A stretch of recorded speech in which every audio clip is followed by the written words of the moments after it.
Arrests were made a few minutes ago of 4 Ku Klux Klan members in Birmingham, Alabama. My father fought them many long years ago in Texas, and I have fought them all my life because I believe them to threaten the peace of every community where they exist.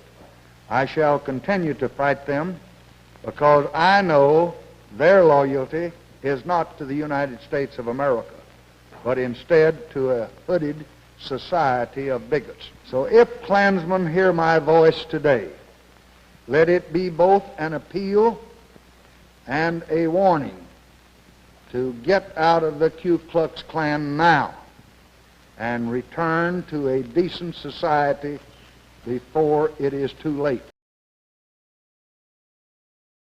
Viola Liuzzo was a civil rights activist who was murdered by the Ku Klux Klan as she drove another activist from Selma to Montgomery, Alabama during the Selma Voting Rights March. Born Viola Gregg in Pennsylvania on April 11, 1925, she was raised in poverty in Georgia and Tennessee during the Great Depression, where she witnessed segregation firsthand. She later moved to Michigan, married Teamster Anthony Liuzzo in 1950, and attended Wayne State University, and around the same time became active in the Detroit chapter of the NAACP. A middle-class white mother of 5 children, Liuzzo was later compelled to join the voting rights Selma to Montgomery marches after seeing televised footage of hundreds of peaceful protesters being clubbed and tear-gassed by police on the Edmund Pettus Bridge on March 7, 1965. So she drove her Oldsmobile 800 miles to Selma, where more than 8,000 people had gathered to take part in protests, and commenced the marches to Montgomery. By the end of the march, the 8,000 number had swelled to more than 25,000 people, thanks to people who joined along the way. Now, after the march concluded on March 25th,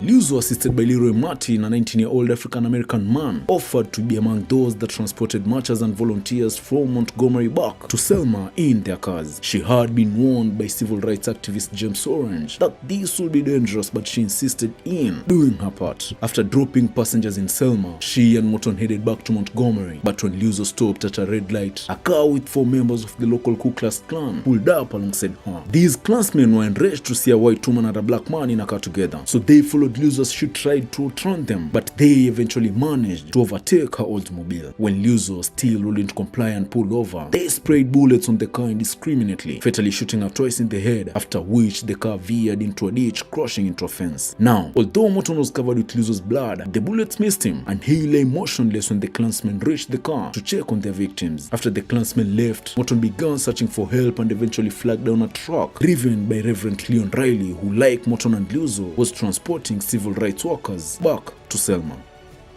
Within 24 hours of the murder, President Lyndon Johnson went on television to announce the arrest of the KKK members who were involved. These included Eugene Thomas, Coley Leroy, William Orville Eaton, and Gary Thomas Roy. He also demanded an immediate congregational investigation of the KKK. Who worked all night long, starting immediately after the tragic death of Ms. Viola Liuzzo on a lonely road between Selma and Montgomery, Alabama.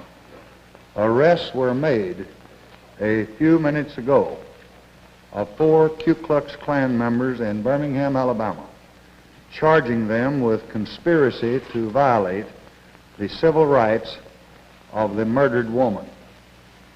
Mr. J. Edgar Hoover, our honored public servant who is standing here by me, has advised that the identities of the men charged with this heinous crime are as follows. Eugene Thomas, age 43, of Bessemer. William Orville Eaton, age 41, also of Bessemer. Gary Thomas Rowe, age 31, of Birmingham. And Collie Leroy Wilkins, Jr., age 21, of Fairfield, Alabama. Mrs. Liuzzo went to Alabama to serve the struggles for justice. She was murdered by the enemies of justice, who for decades have used the rope and the gun and the tar and the feathers to terrorize their neighbors.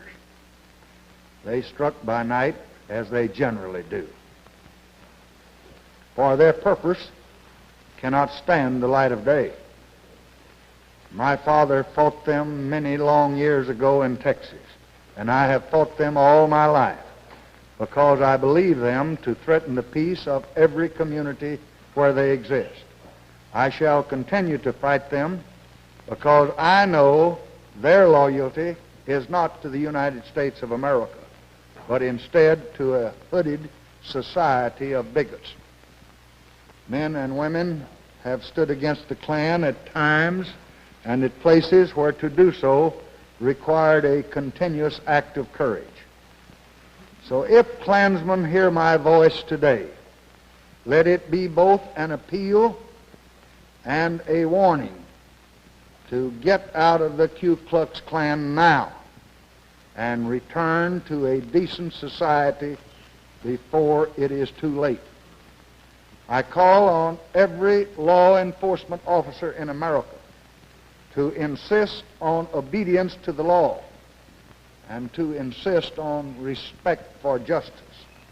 No nation can long endure, either in history's judgment or in its own national conscience, if hoodlums or bigots can defy the law and can get away with it.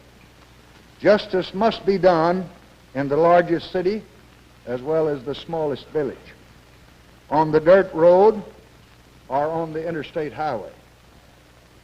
We will not be intimidated by the terrorists of the Ku Klux Klan any more than we will be intimidated by the terrorists in North Vietnam. We will reduce of those who suffer now in a society free of the Klan and those who support its vicious work. I am asking and directing Attorney General Katzenbach to proceed at the earliest possible date to develop legislation that will bring the activities of the Klan under effective control of the law.